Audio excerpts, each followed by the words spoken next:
Hi there. QuickRows' most basic ability is to select data from any worksheet and create new listings. Just double-click the cell with the desired text or value, and a new list appears immediately after the last used column.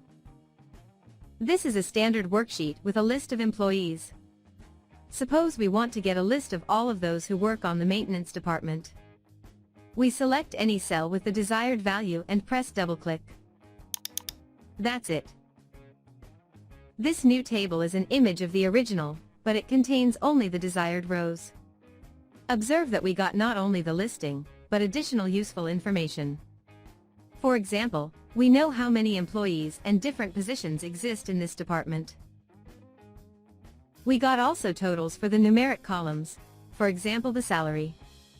We also got the maximum, minimum, and average values for the column.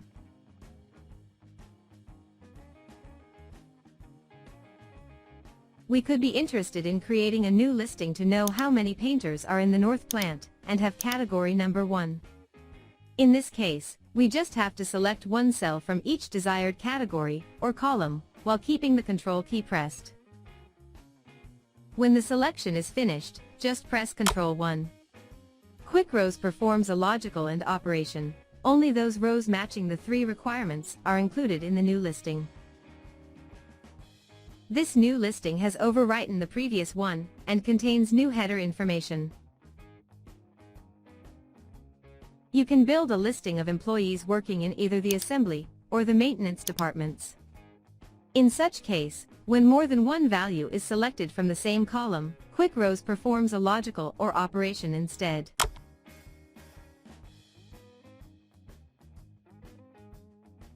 Next tutorials explain the vast arsenal of tools you have to perform more advanced tasks, like pivot tables, sheet consolidation, and table analysis.